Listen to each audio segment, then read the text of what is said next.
வணக்கம். மதிமுகம் செய்திகளுக்காக லட்சுமி தேவி மகேஷ். முதலில் வருவது தலைப்புச் செய்திகள்.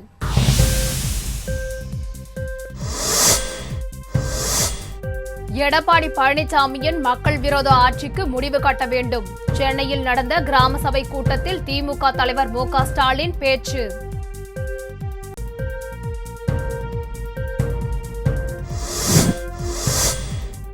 இன்னும் 4 மாதத்தில் தமிழகத்தில் திமுக ஆட்சி மலர்வது உறுதி. மதிமுக பொதுச் செயலாளர் வைகோ நம்பிக்கை.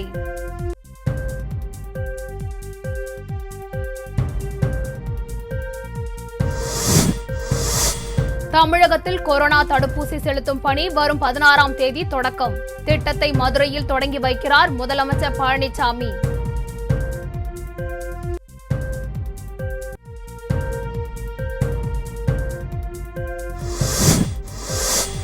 பொள்ளாச்சி பாலியல் குற்றவாளிகளை காப்பாற்ற துடிப்பவர்கள் திமுக ஆட்சியில் தண்டிக்கப்படுவார்கள். மக்களவை உறுப்பினர் கனிமொழி சூளுரை.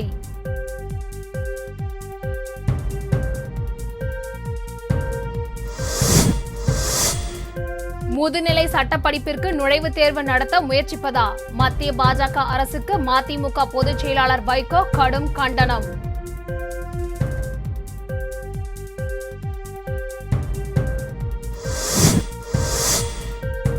கட்சி தொடங்க போவதில்லை என்ற அறிவிப்பை ரஜினிகாந்த் திரும்ப பெற வேண்டும்.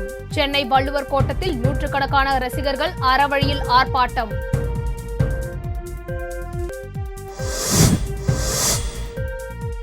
கல்லூரி மாணவர்களின் ஆன்லைன் படிப்புக்காக தினமும் 2 GB இலவச டேட்டா. தமிழக முதலமைச்சர் எடப்பாடி பழனிசாமி அறிவிப்பு. விரிவான செய்திகள். மீன்பிடி துறைமுகங்களை மாநில அரசின் கட்டுப்பாட்டில் கொண்டுவர வேண்டும் என்று திமுக தலைவர் மு.க. ஸ்டாலின் வலியுறுத்தியுள்ளார். சென்னை ராயபுரத்தில் திமுக சார்பில் மக்கள் கிராம சபை கூட்டம் நடைபெற்றது. இதில் அக்கட்சியின் தலைவர் மு.க. ஸ்டாலின் கலந்து கொண்டு பொதுமக்களிடம் குறைகளை கேட்டறிந்தார். அப்போது மீனவ மக்கள் மத்தியில் பேசிய ஸ்டாலின் அதிமுக அரசின் மக்கள் விரோத போக்கை பட்டியலிட்டார். மேலும் மீனவ மக்களுக்கு அதிமுக அரசு எந்தவித நல்ல திட்டங்களையும் செய்து கொடுக்கவில்லை என்றார். தமிழகத்தில் அக்கிரமான சர்வாதிகார ஆட்சி நடந்து வருவதாக குற்றம் சாட்டிய ஸ்டாலின் எடப்பாடி பழனிசாமியின் மக்கள் விரோத ஆட்சிக்கு முடிவு கட்ட வேண்டும் என்று கேட்டுக்கொண்டார். ஆளும் கட்சியின் தடையை மீறி இதுவரை 20,000 மக்கள் கிராம சபை கூட்டம் நடத்தப்பட்டுள்ளதாக ஸ்டாலின் பேசினார். பொள்ளாச்சி பாலியல் வழக்கில் முக்கிய குற்றவாளிகளை கைது செய்ய வேண்டும் எனவும் மக்கள் சபை கூட்டத்தில் ஸ்டாலின் வலியுறுத்தினார். சொல்றேன், இந்த மீனவர்கள் கடல்ல போய் உயிரை பயணம் வச்சு அந்த தொழில் நடத்திட்டு இருக்காங்கல்ல, கடல்லையே தொழில் நடத்திட்டு இருக்கிறாங்க. அவங்களுக்காக பாதுகாப்புக்கு வாக்கி டாக்கி, அந்த வாக்கி டாக்கியில் ஒப்பந்தம் பண்ணியிருக்காங்க. அந்த வாக்கி டாக்கி வாங்கினதில் பல முறைகேடு நடந்திருக்கு. அதில் கிட்டத்தட்ட 30 கோடி ரூபாய் முறைகேடு பண்ணியிருக்காரு. யார்? இந்த மீன்வளத்துறை அமைச்சராக இருக்கக்கூடிய ஜெயக்குமார் அவர்கள். இது ஏதோ இங்கே வந்து சொல்கிறேன்னு நினச்சிக்காதீங்க. ஒரு 15 நாளைக்கு முன்னாடி கவர்னர் இடத்துல நாங்கள் மனு கொடுத்துருக்குறோம், புகார் மனு கொடுத்துருக்குறோம். எடப்பாடியிலிருந்து இந்த ஜெயக்குமார் வரைக்கும் பல மந்திரிகள் பேரெல்லாம் சொல்லி, வேலுமணி, தங்கமணி, குட்கா புகழ், விஜயபாஸ்கர், இந்த ஜெயக்குமார், முந்திரிக்கோட்டை ஜெயக்குமார், இவங்க வரைக்கும் நாங்கள் புகார் மனுவே கொடுத்துருக்குறோம். யார் யார் எவ்வளோ கோடி ரூபா கொள்ளடிச்சிருக்கிறாங்கன்னு. அதில் இடம்பெற்றிருக்கு. சீன மோட்டார் படகுகளால் சிறு மீனவர்களுடைய வாழ்வாதாரம் பாதிக்கப்பட்டிருக்கு. அதுக்காக ஜெயக்குமார் என்ன செஞ்சிருக்காருன்னு கேள்வியை தான் நான் உங்கள் மூலமாக கேட்க கடமைப்பட்டிருக்கிறேன். சில ஆண்டுகளுக்கு முன்பு தமிழக அரசு காசிமேடு மீன்பிடி துறைமுக பகுதியில் ஒரு புதிய மீன் ஏல மண்டபத்தை கட்டுச்சு. இதற்கு அந்த பகுதியில் இருக்கக்கூடிய மக்கள் எதிர்ப்பு தெரிவித்தாங்க. இந்த ஏல மண்டபம் இப்போ சிலரால் ஆக்கிரமிக்கப்பட்டிருக்கு. அந்த ஆக்கிரமிப்பாளர்கள் அகற்ற இதுவரைக்கும் ஜெயக்குமார் முயற்சி பண்ணல. காரணம் என்ன? அவருக்கு ரொம்ப வேண்டியவராக இருக்கிறார். ஆக அவருக்கும் ஜெயக்குமாருக்கும் என்ன சம்பந்தம்? அந்த கேள்வியை தான் நான் கேட்க விரும்புகிறேன். பாரம்பரிய மீனவர்களுக்கு படகு வாங்கும் திட்டத்தில் பல்வேறு முறைகேடுகள் நடந்திருப்பதாக புகார்கள் வந்திருக்கிறது. சொந்த கட்சிக்காரர்கள் தவிர மற்றவர்களால் படகு வாங்க முடியலன்னு சொல்லப்படுவதும் ஜெயக்குமாருக்கு நான் சொல்லிக்கொள்ள கடமைப்பட்டிருக்கிறேன். இந்த கூட்டத்தில் நூற்றுக்கணக்கான பெண்கள், ஆண்கள் கலந்து கொண்டனர். பொள்ளாச்சி பாலியல் வழக்கில் முக்கிய குற்றவாளிகள் தப்ப முடியாது என்று மதிமுக பொதுச் செயலாளரும் மாநிலங்களவை உறுப்பினருமான வைகோ சூளுரைத்துள்ளார். சென்னை எழும்பூரில் உள்ள தாயகத்தில் மதிமுகவின் தேர்தல் அறிக்கை தயாரிப்பு குழு கூட்டம் இன்று நடைபெற்றது. மதிமுக பொதுச் செயலாளர் வைகோ தலைமையில் நடைபெற்ற இக்கூட்டத்தில் தேர்தல் பணி செயலாளர் அந்தரிதாஸ், உயர்நிலை குழு உறுப்பினரும் திருவள்ளூர் மாவட்ட செயலாளருமான TRR செங்குட்டவன், அமைப்பு செயலாளர் வந்தியத்தேவன், அரசியல் ஆய்வு மைய செயலாளர் மு. செந்தில் அதிபன், இளைஞரணி செயலாளர் ஈஸ்வரன் உள்ளிட்ட நிர்வாகிகள் கலந்து கொண்டனர். கூட்டத்திற்கு முன் செய்தியாளர்களிடம் பேசிய மதிமுக பொதுச் செயலாளர் வைகோ, பொள்ளாச்சி பாலியல் வழக்கில் இருந்து முக்கிய குற்றவாளிகள் தப்ப முடியாது என்றும் இந்த வழக்கை CBI விரைந்து விசாரணையை மேற்கொள்ள வேண்டும் என்றும் வலியுறுத்தினார். மேலும் பொள்ளாச்சி சம்பவத்தை கண்டித்து ஆர்ப்பாட்டத்தில் ஈடுபட்ட திமுக MP கனிமொழி கைது செய்யப்பட்டதற்கும் வைகோ கடும் கண்டனம் தெரிவித்தார். கனிமொழி நடத்திய போராட்டம் நியாயமான போராட்டம். 2 ஆண்டு காலமாக இவர்களெல்லாம் ஏன் கைது செய்யவில்லை? CBI விசாரணை செய்து 2 ஆண்டுகளுக்கு பின்னர் அவர்களை கைது செய்திருக்கிறது. அது திராவிட முன்னேற்றக் கழகத்தினுடைய தொடர் போராட்டங்களினுடைய விளைவாக அது நடைபெற்றிருக்கின்றது. அண்ணா திராவிட முன்னேற்றக் கழகத்தினுடைய நகர மாணவர் அணி அமைப்பாளர் அருளானந்தம் என்பவர் கைது செய்யப்பட்டிருக்கிறார். இன்னும் பல முக்கிய புள்ளிகள் இதில் திரைமுறையில் இருக்கக்கூடும் என்ற சந்தேகம் ஏற்பட்டிருக்கின்றது. 2 ஆண்டு காலமாக இவர்கள் எப்படி இவர்களெல்லாம் பாதுகாப்பாக இருந்தார்கள்? இவர்கள் ஏன் வெளிச்சத்துக்கு வரவில்லை? ஏன் அவர்கள் மீது நடவடிக்கை எடுக்கவில்லை என்ற கேள்வி எழுவதனாலே தான் இன்னும் பலர் ஆளுகிற கட்சியினுடைய மிகப்பெரிய பொறுப்பிலே இருக்கின்றவர்கள் இதன் பின்னணியிலே இந்த கொடூரமான 250 பெண்களுக்கு மேலாக கொடூரமாக பாலியல் வன்முறைக்கு ஆளாக்கப்பட்டு அண்ணே அடிக்காதீங்கண்ணே என்று அந்த கதறல் சத்தம் நம் நெஞ்சத்தையே உலுக்குகின்றதே. அப்படி எத்தனை பெண்கள் கதறியிருப்பார்கள், எத்தனை பெண்கள் ஓலமிட்டிருப்பார்கள். அவர்களுடைய இவ்வளவு பெரிய கொடுமையான நிகழ்ச்சி தமிழ்நாட்டு வரலாற்றிலே நடைபெற்றதில்லை. இந்தியாவை உலுக்கி இருக்கக்கூடிய இந்த நிகழ்ச்சி CBI தீவிரமாக விசாரணை செய்து இன்னும் மறைந்திருக்கக்கூடிய குற்றவாளிகளை ஆளுகிற கட்சியினுடைய பெரும்புள்ளிகளாக இருந்தாலும் அவர்களை வெளியே கொண்டு வந்து அவர்களையும் கூண்டிலே ஏற்ற வேண்டும் என்பதற்காகத்தான் கனிமொழி அவர்கள் இந்த போராட்டத்தை நடத்தியிருக்கிறார்கள். இந்த இப்படிப்பட்ட போராட்டங்களை எல்லாம் தடுத்து நிறுத்தலாம் என்று காவல்துறையை பயன்படுத்த நினைத்தால் எல்லாம் 4 மாத காலத்திற்கு பின்னர் இந்த ஆட்சி அகலப் போகிறது. திராவிட முன்னேற்றக் கழகத்தின் ஆட்சி மலரப் போகின்றது. எந்த குற்றவாளியும் தப்ப முடியாது என்பதை நான் தெரிவித்துக் கொள்கிறேன். கல்லூரி மாணவர்களுக்கு ஏப்ரல் வரை தினமும் 2 GB டேட்டா இலவசமாக வழங்கப்படும் என்று தமிழக முதலமைச்சர் எடப்பாடி பழனிசாமி அறிவித்துள்ளார். எல்காட் நிறுவனத்தின் மூலமாக விலையில்லா டேட்டா கார்டுகளை வழங்கவும் அவர் உத்தரவிட்டுள்ளார். இது தொடர்பாக முதலமைச்சர் பழனிசாமி வெளியிட்ட அறிக்கையில், COVID-19 பெருந்தொற்றின் காரணமாக கல்லூரிகள் மூடப்பட்டுள்ள நிலையில் மாணவர்களின் நலனுக்காக கல்வி நிறுவனங்கள் இணைய வழி வகுப்புகளை நடத்தி வருவதாக தெரிவித்துள்ளார்.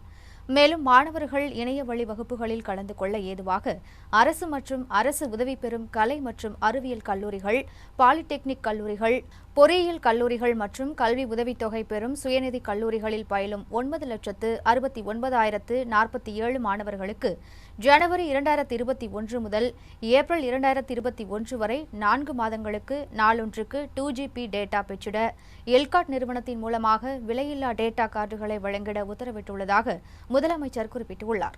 கோவிட் பெருந்தொற்று காலத்திலும் இணைய வழி வகுப்புகள் மூலமாக சிறந்த முறையில் கல்வி கற்றிட அரசால் வழங்கப்படும் விலையில்லா தரவு அட்டைகளை நல்ல முறையில் பயன்படுத்தி கல்வியில் மென்மேலும் சிறக்க வேண்டும் என்று மாணவர்களை அன்புடன் கேட்டுக்கொள்வதாகவும் முதலமைச்சர் எடப்பாடி பழனிசாமி தமது அறிக்கையில் தெரிவித்துள்ளார். பொள்ளாச்சி பாலியல் குற்றவாளிகளை காப்பாற்ற துடிப்பவர்கள் திமுக ஆட்சியில் தண்டிக்கப்படுவார்கள் என்று அக்கட்சியின் மக்களவை உறுப்பினர் கனிமொழி தெரிவித்துள்ளார். ஒட்டுமொத்த தமிழகத்தையும் தலைகுனிவுக்கு உள்ளாக்கிய பொள்ளாச்சி பாலியல் வழக்கில் அதிமுகவினருக்கு தொடர்பு இருப்பது அண்மையில் அம்பலமானது. இந்த விவகாரத்தில் முக்கிய குற்றவாளிகள் இதுவரை கைது செய்யப்படவில்லை என அரசியல் கட்சியினர் குற்றம் சாட்டி வருகின்றனர். இந்த நிலையில் பொள்ளாச்சி பாலியல் வழக்கில் தொடர்புடைய முக்கிய குற்றவாளிகளை கைது செய்ய வலியுறுத்தி கோவை மாவட்டம் பொள்ளாச்சியில் திமுக சார்பில் ஆர்ப்பாட்டம் நடைபெற்றது. எங்கள் தளபதி அறிவித்த ஆர்ப்பாட்டம் இது ஆர்ப்பாட்டம்.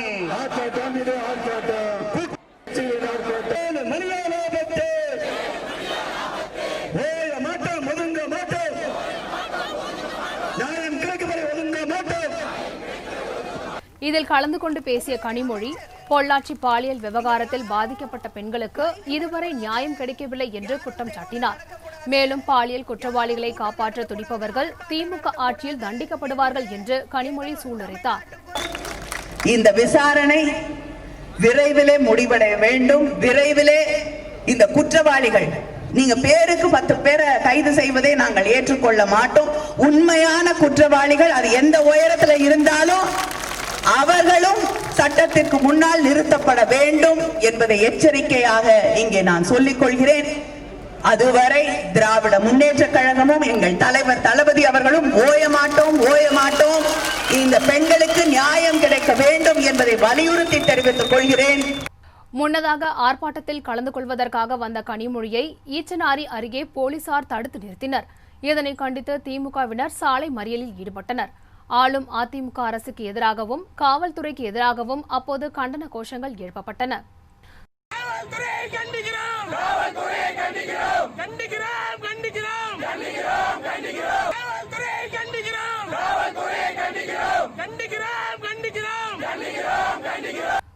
முதுநிலை சட்டப்படிப்பிற்கு நுழைவுத் தேர்வு நடத்த முயற்சிக்கும் மத்திய பாஜக அரசுக்கு மதிமுக பொதுச் செயலாளரும் மாநிலங்களவை உறுப்பினருமான வைகோ கடும் கண்டனம் தெரிவித்துள்ளார்.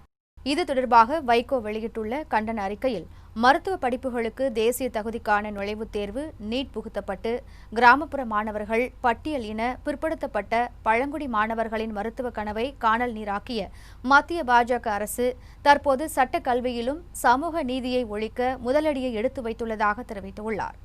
முதுகலை சட்டப்படிப்புக்கு இனிமேல் அகில இந்திய நுழைவுத் தேர்வு நடத்தப்படும். முதுநிலை சட்டப்படிப்பு LLM என்பது 2 ஆண்டு படிப்பாக்கி ஓராண்டு படிப்பு ரத்து செய்யப்படும் என்று இந்திய பார் கவுன்சில் அறிவித்துள்ளதையும் வைகோ சுட்டிக்காட்டியுள்ளார். ஒடுக்கப்பட்ட, பின்தங்கிய மற்றும் பழங்குடி இனத்தை சேர்ந்த மாணவர்கள் சட்டம் பயின்று முதுநிலை சட்ட மேற்படிப்பு பயில்வதை முற்றிலுமாக தடை செய்திடும் வகையில் உள்நோக்கத்தோடு இந்திய பார் கவுன்சில் இந்த அறிவிப்புகளை வெளியிட்டுள்ளது அதிர்ச்சி அளிப்பதாக குறிப்பிட்டுள்ள வைகோ, சமூக நீதி கோட்பாட்டின் ஆணி வேரையே அறுத்தெறிய துடிக்கும் மத்திய பாஜக அரசின் இத்தகைய செயல் கடும் கண்டனத்துக்கு உரியதாகும் என தெரிவித்துள்ளார். கல்வித்துறையில் மாநில அரசுகளின் உரிமைகளை பறித்து கூட்டாட்சி தத்துவத்திற்கு எதிராக ஏகபோக ஆதிக்கம் செலுத்தி வரும் மத்திய பாஜக அரசு முதுநிலை சட்டப்படிப்பிற்கு நுழைவுத் தேர்வு நடத்த முயற்சிப்பது ஏற்கத்தக்கது அல்ல என தெரிவித்துள்ள வைகோ, இந்திய பார் கவுன்சில் தனது அறிவிப்பை உடனடியாக திரும்பப் பெற வேண்டும் என்று வலியுறுத்தியுள்ளார். தமிழகத்தில் அதிமுக மீண்டும் ஆட்சி அமைக்கும் என்று அமைச்சர் RB உதயகுமார் நம்பிக்கை தெரிவித்துள்ளார். மதுரை மாவட்டம் அலங்காநல்லூரில் நடைபெறும் ஜல்லிக்கட்டு போட்டிற்கான முகூர்த்தக்கால் நடும் விழா இன்று நடைபெற்றது. இதில் வருவாய்த்துறை அமைச்சர் RB உதயகுமார் கலந்து கொண்டு விழாவை சிறப்பித்தார். பின்னர் செய்தியாளர்களிடம் பேசிய அவர், அலங்காநல்லூரில் நடைபெறும் ஜல்லிக்கட்டு போட்டியை துவக்கி வைக்க முதலமைச்சர் மற்றும் துணை முதலமைச்சர் ஆகியோர் மதுரைக்கு வருகை தர உள்ளதாக கூறினார். மேலும் ஜல்லிக்கட்டு போட்டியில் வெற்றி பெறும் சிறந்த காளைக்கும் சிறந்த வீரருக்கும் கார் பரிசாக வழங்கப்பட உள்ளதாக தெரிவித்த அமைச்சர், வரும் சட்டமன்ற தேர்தலில் அதிமுகவை மீண்டும் தேர்ந்தெடுக்க மக்கள் தயாராக உள்ளனர் என்று நம்பிக்கையுடன் கூறினார்.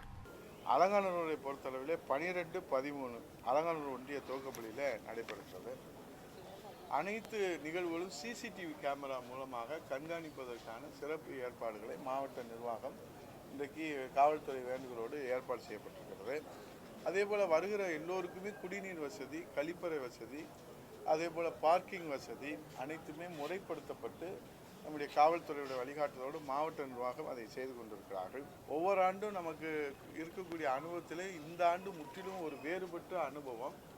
தனி மனித இடைவெளியோடு அந்த இருக்கைகள் அமைப்பதற்கான வழிகாட்டு நெறிமுறைகள் கொடுக்கப்பட்டிருக்கிறது. ஸ்டாண்டர்ட் ஆப்ரேட்டிங் ப்ரொசீஜர், நிலையான வழிகாட்டு நெறிமுறைகளின் கடைபிடித்து தான் அதன்படி நாம் அமர வைக்க வேண்டும் என்பதற்காக அந்த பார்வையாளர் இருக்கை ஸ்டீல் நம்ம இதில் உருவாக்குவதற்கு நம்முடைய யூனியன் ஏடி பஞ்சாயத்து செயலர் அவர்கள், மாவட்ட ஆட்சியர் அவர்கள் அதை நியமனம் செய்து பொறுப்பு வழங்கியிருக்கிறார். ஆக இந்த பணிகள் எல்லாம் ஒருங்கிணைத்து, அதே போல் பொதுப்பணித்துறை மேடை அமைக்கின்றார்கள். அரசின் சார்பில் இந்த பணிகள் எல்லாம் ஒருங்கிணைத்து நடைபெற்று கொண்டிருக்கிறது. கட்சி தொடங்க போவதில்லை என்ற அறிவிப்பை ரஜினிகாந்த் திரும்ப பெற வேண்டும் என்பதை வலியுறுத்தி சென்னை வள்ளுவர் கோட்டத்தில் நூற்றுக்கணக்கான ரசிகர்கள் ஆர்ப்பாட்டத்தில் ஈடுபட்டனர். நடிகர் ரஜினிகாந்த் அரசியலுக்கு வரப்போவதில்லை என்று அண்மையில் அறிவித்தார். ரஜினி மக்கள் மன்றத்தின் மாவட்ட செயலாளர்கள் சிலர் ரஜினியின் இந்த முடிவை வரவேற்றுள்ள நிலையில் மக்கள் மன்றத்தில் கீழ்மட்ட பொறுப்பில் இருப்பவர்களும் ரசிகர்களும் ரஜினிகாந்த் தனது முடிவை மறுபரிசீலனை செய்ய வேண்டும் என்று தொடர்ந்து கூறி வருகின்றனர். இந்நிலையில் சென்னை வள்ளுவர் கோட்டத்தில் ரஜினி அரசியலுக்கு வர வேண்டும் என்பதை வலியுறுத்தி நூற்றுக்கணக்கான ரசிகர்கள் இன்று அறவழியில் ஆர்ப்பாட்டத்தில் ஈடுபட்டனர். இதில் தமிழகத்தின் பல்வேறு பகுதிகளைச் சேர்ந்த நூற்றுக்கணக்கான ரசிகர்கள் கலந்து கொண்டனர்.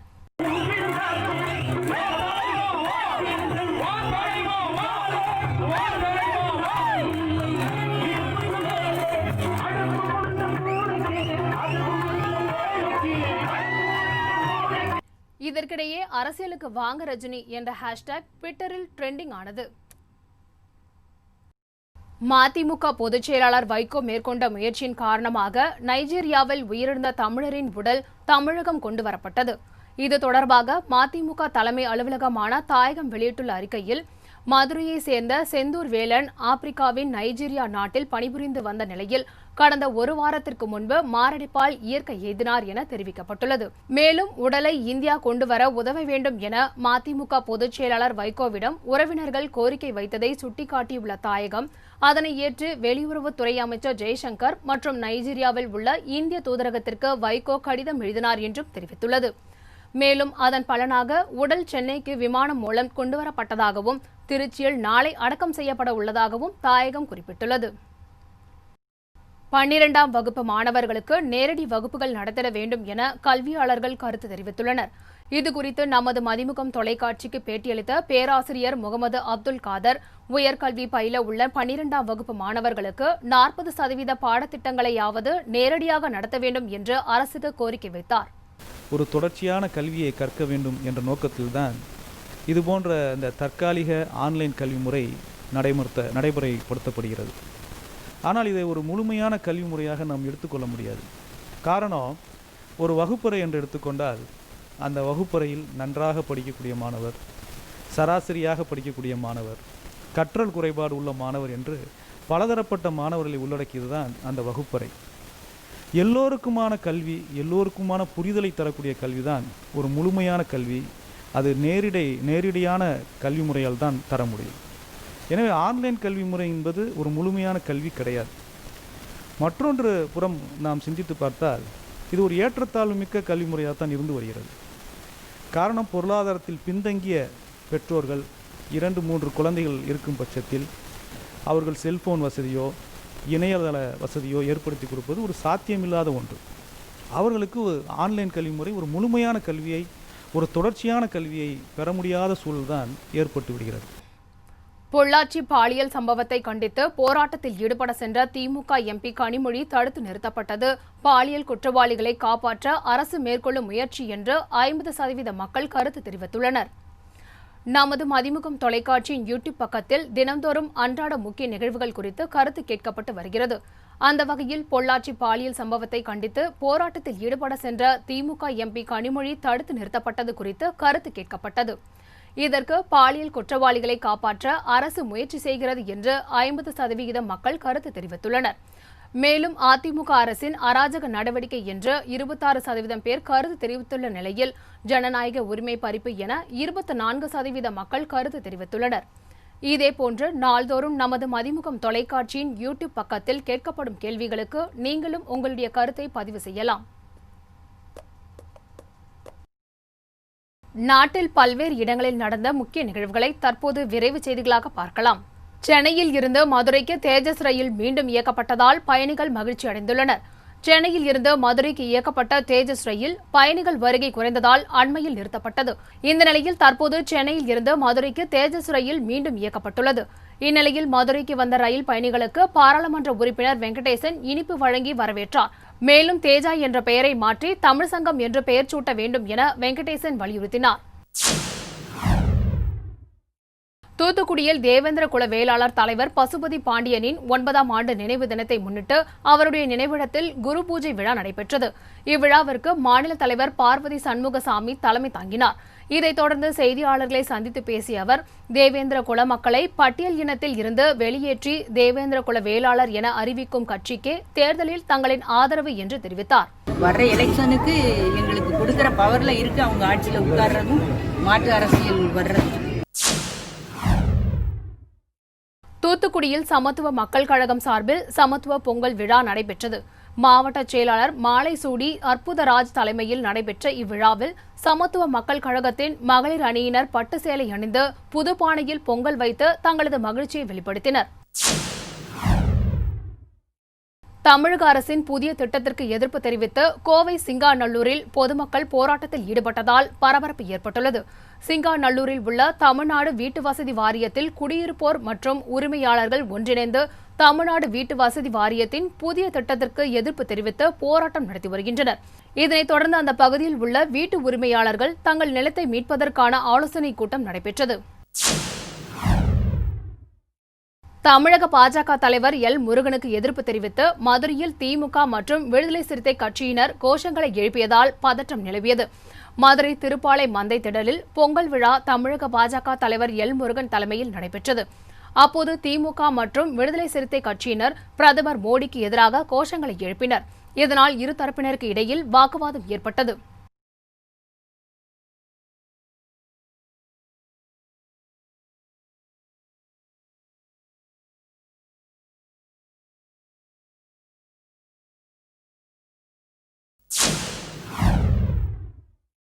வேலூர் மாவட்டத்தில் பாஜக சார்பில் பொங்கல் விழா கொண்டாட்டம் உற்சாகமாக நடைபெற்றது. கேவி குப்பம் சந்தைமேடு பகுதியில் பாரதிய ஜனதா கட்சியைச் சேர்ந்த ஏராளமான பெண்கள் மற்றும் ஆண்கள் கலந்து கொண்டு பண்டிகையை கொண்டாடி மகிழ்ந்தனர். இவ்விழாவில் பாரதிய ஜனதா கட்சியின் மாநில செயலாளர் கார்த்தியாயினி பங்கேற்று போட்டிகளை துவங்கி வைத்தார். தூத்துக்குடியில் இலவச வீட்டுமனை பட்டா வழங்கப்பட்டதில் முறைகேடு ஏற்பட்டது குறித்து அம்மாவட்ட ஆட்சியர் செந்தில்ராஜ் நேரில் விசாரணை மேற்கொண்டார். சாத்தான்குளம் அருகே உள்ள அரசூர் பூச்சிக்காடு பகுதியில் ஆட்சியர் ஆய்வு மேற்கொண்டார். அத்துடன் அப்பகுதி மக்களிடம் குறைகளை கேட்டறிந்தார். ஆட்சியர் நடத்திய இந்த திடீர் ஆய்வு அதிகாரிகள் மத்தியில் பெரும் பரபரப்பை ஏற்படுத்தியது.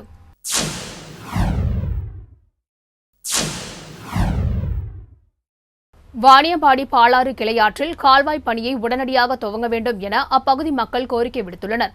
வாணியம்பாடி நகரின் மையப்பகுதியில் உள்ள பாலாறு கிளையாற்றில் கழிவுநீர் அதிகம் கலப்பதால் சுகாதார சீர்கேடு ஏற்பட்டுள்ளதாக அப்பகுதி மக்கள் வேதனை தெரிவித்துள்ளனர். மேலும் இதனை தடுத்து நிறுத்துவதோடு கால்வாய் பணியை உடனடியாக துவங்க வேண்டும் என்றும் அவர்கள் அரசுக்கு கோரிக்கை விடுத்துள்ளனர். பம்மல் அருகே தந்தை கண்டித்ததால் பள்ளி மாணவி ஒருவர் தூக்கிட்டு தற்கொலை செய்து கொண்ட சம்பவம் அப்பகுதி மக்களிடையே அதிர்ச்சியை ஏற்படுத்தியுள்ளது. சென்னை தாம்பரம் பாரதியார் தெருவை சேர்ந்தவர் விநாயகம். இவரது 3வது மகளான ஜனனி சரியாக படிக்காத காரணத்தினால் தந்தை கண்டித்ததாகவும் பேசாமல் இருந்ததாகவும் கூறப்படுகிறது. இதனால் மிகுந்த மன உளைச்சலில் இருந்த ஜனனி தூக்கிட்டு தற்கொலை செய்து கொண்டுள்ளார். தகவல் அறிந்து வந்த சங்கர் நகர் போலீசார் உடலை கைப்பற்றி பிரேத பரிசோதனைக்காக அரசு மருத்துவமனைக்கு அனுப்பி வைத்தனர். மேலும் சம்பவம் குறித்து விசாரணை நடத்தி வருகின்றனர். சென்னையில் டிபார்ட்மெண்ட் ஸ்டோரின் மேற்கூரையை துளையிட்டு பணம் மற்றும் பொருட்களை கொள்ளையடித்த மர்ம நபர்களை போலீசார் தீவிரமாக தேடி வருகின்றனர். சென்னையை அடுத்த தாம்பரம் முடிச்சூர் சாலையில் தனிநபருக்கு சொந்தமான டிபார்ட்மெண்ட் ஸ்டோர் ஒன்று உள்ளது. இந்த கடைக்குள் நுழைந்த கொள்ளையர்கள் 25,000 பணம் மற்றும் 1 லட்சம் ரூபாய் மதிப்புள்ள பொருட்களை கொள்ளையடித்து சென்றுள்ளனர். இதுகுறித்து தாம்பரம் போலீசார் வழக்கு பதிவு செய்து கடையில் உள்ள சிசிடிவி காட்சிகளை கொண்டு குற்றவாளிகளை தேடி வருகின்றனர். வேலூரில் கொலை வழக்கில் தொடர்புடைய 7 பேரை காவல்துறையினர் குண்டர் சட்டத்தின் கீழ் கைது செய்துள்ளனர். வேலூர் மாவட்டம் அரியூர் மற்றும் ஊசூர் பகுதிகளில் கடந்த சில மாதங்களுக்கு முன்னர் 3 கொலைகள் ஒரே நாளில் நடந்தது. இந்த சம்பவம் தொடர்பாக வழக்கு பதிவு செய்யப்பட்டு விசாரணை நடந்து வந்தது. இந்த நிலையில் அரியூரை சேர்ந்த பிரபல ரவுடி ராஜா, சேம்பர் ராஜா, பல்சர் சுனில், அப்பு, ரோஹித் குமார், லோகேஷ், ஆனந்த் ஆகிய 7 பேரை வேலூர் காவல்துறையினர் குண்டர் சட்டத்தின் கீழ் கைது செய்து சிறையில் அடைத்தனர்.